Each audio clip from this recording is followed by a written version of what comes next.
ஆண்டாள் திருவடிகளே சரணம்.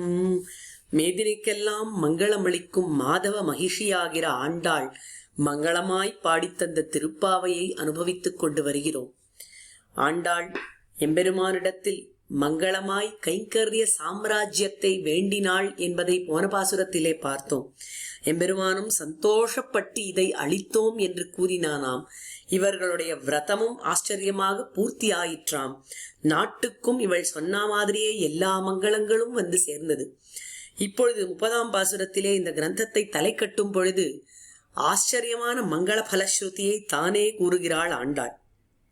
பலஸ்ருதியை சொல்வதற்கு முன்னாடி தன்னை பற்றிய அறிமுகத்தையும் மிகவும் மங்களமாக செய்து கொள்கிறாள் ஆண்டாள். இவள் யார் என்று கேட்டால் பட்டர்பிரான் கோதை.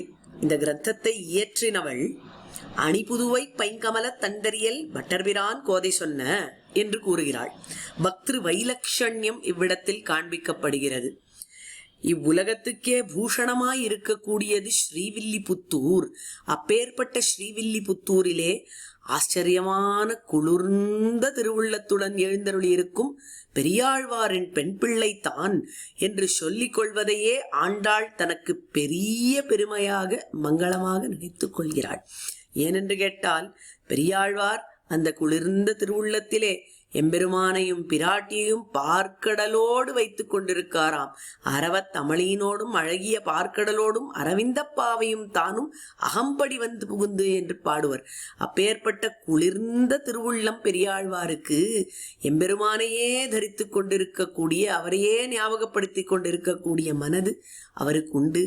அவருடைய பெண் பிள்ளையா இருக்கிறதுனால எம்பெருமானை பற்றிய சொற்கள், மங்கள சொற்கள் இந்த வாயால் வந்தது. சங்கத்தமிழ் மாலையை பாடக் கிடைத்தது என்று அந்த பாக்கியத்தை கொண்டாடுகிறாள் ஆண்டாள். இது பெரிய மங்களம். நமக்கு வாழ்விலே கிடைத்திருக்கும் நன்மைகளை எப்பொழுதும் உபகார ஸ்மிருதியுடன் நினைத்து கொண்டாட வேண்டும். அப்பொழுதுதான் மேலும் மேலும் மங்களங்கள் வந்து சேரும்.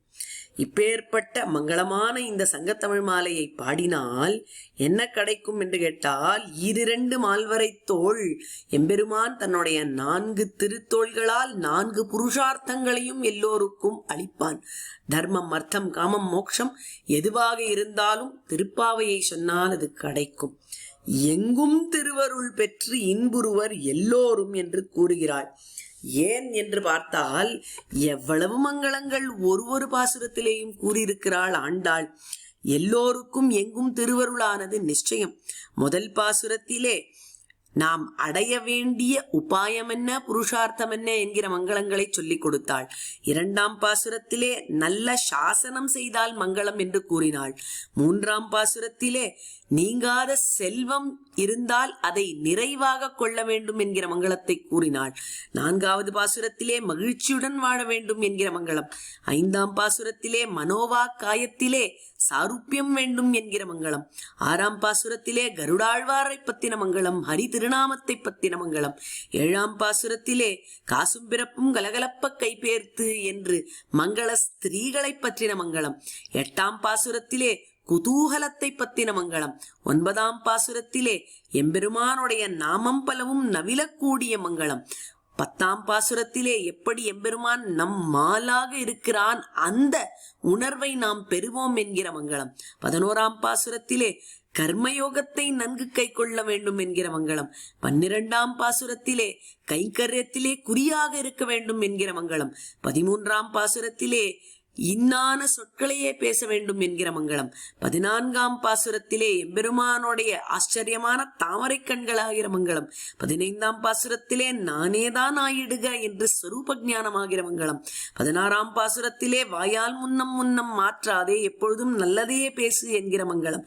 17ஆம் பாசுரத்திலே எப்பொழுதும் நல்ல தானத்தை செய்ய வேண்டும், அறம் செய்ய வேண்டும் என்கிற மங்களம்.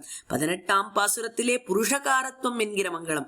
19ஆம் 20ஆம் பாசுரங்களிலே எம்பெருமானும் பிராட்டியும் சேர்த்தியிலே எழுந்தருளி இருந்த மங்களம். 21ஆம் பாசுரத்திலே எம்பெருமானுடைய அவதார ரகசியம் என்கிற மங்களம். 22ஆம் பாசுரத்திலே சாபம் தீர்க்கும் மங்களம். 23ஆம் பாசுரத்திலே எம்பெருமானை சிம்மாசனத்திலே சேவித்த மங்களம். 24ஆம் பாசுரத்திலே மங்களாசாசனம் என்கிற மங்களம்.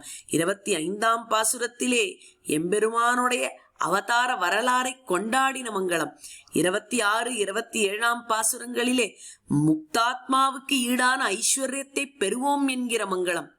28 பாசுரத்திலே ஒழிக்க முடியாத உறவை பற்றின மங்களம். 29 பாசுரத்திலே கைங்கரிய ஸ்ரீ என்கிற மங்களம். இப்பேற்பட்ட மங்களங்கள் திருவருட்கள். எல்லோரும் எங்கும் எப்பொழுதும் திருவருளை பெற வேண்டுமானால் திருப்பாவையை சேவிப்போம்.